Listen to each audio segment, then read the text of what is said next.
Belgharia shootout কাণ্ডে একজনকে আটক করা হয়েছে। একজনকে আটক করলো বেলঘরিয়া থানার পুলিশ। ভিকি যাদবকে আটক করলো বেলঘরিয়া থানার পুলিশ। ভিকি যাদবকে জিজ্ঞাসাবাদ বেলঘরিয়া থানার পুলিশ এবং ব্যারাকপুর পুলিশ কমিশনারেটের তদন্তকারী আধিকারিকদের। ভিকি যাদবকে আটক করলো বেলঘরিয়া থানার পুলিশ। বেলঘরিয়া শুটআউট কাণ্ডে একজনকে আটক করলো বেলঘরিয়া থানার পুলিশ। ভিকি যাদবকে জিজ্ঞাসাবাদ বেলঘরিয়া থানার পুলিশের এবং ব্যারাকপুর পুলিশ কমিশনারেটের তদন্তকারী আধিকারিকদের।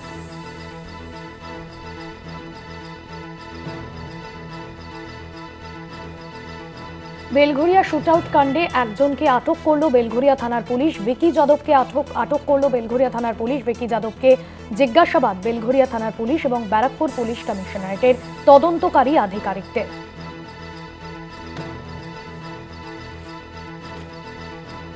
জয়ন্ত মজুমদার রয়েছেন আমাদের প্রতিনিধি ফোন লাইনে। জয়ন্ত, কি জানা যাচ্ছে, কি অভিযোগ উঠছে তার বিরুদ্ধে? দেখো, এখনো পর্যন্ত যেমনটা জানতে পারা যাচ্ছে যে এই যে মূল চক্রী ছিল অর্থাৎ বিকাশ সিং, যাকে মেরে ফেলার জন্য প্ল্যানই করা হয়েছিল ভিকির বার্থডেতে এসে, এবং সেই ভিকির গাড়ি করে এসে কিন্তু ভিকি সহ ইন্দাল যাদব এবং তার সঙ্গে আরো একজন ছিল, এবং সেই গাড়ি করে এসে কিন্তু শনিবার দিন রাত্রিবেলা কিন্তু গুলি চালানোর ঘটনা ঘটানো হয়। এবং তারপর থেকেই পলাতক ছিল ভিকি, ইন্দাল এবং আরেকজন তাদের সঙ্গী।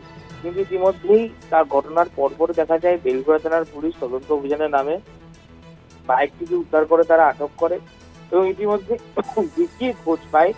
এই ভিকিকে কিন্তু তারা আটক করেছে। আটক করে জিজ্ঞাসাবাদ চালাচ্ছে। একাধিক প্রশ্ন রয়েছে তার মধ্যে, যেমনটা পুলিশ সূত্র থেকে জানতে পারা যাচ্ছে ইন্দালের উদ্দেশ্য কি ছিল, ঠিক বার্থডে পার্টিতে কি প্ল্যান হয়েছিল, এবং কেন বা কোন আক্রোশ থেকে কার্যত বিকাশ সিং এর উপরই হামলা চালানো হলো। ফলত এই যে প্রশ্নগুলো তোমাকে বললাম, এই প্রশ্নগুলোই কার্যত করা হচ্ছে ভিকিকে আটক করে। বা ধন্যবাদ জানাবো। জয়ন্ত মজুমদার ছিলেন আমাদের প্রতিনিধি ফোন লাইনে।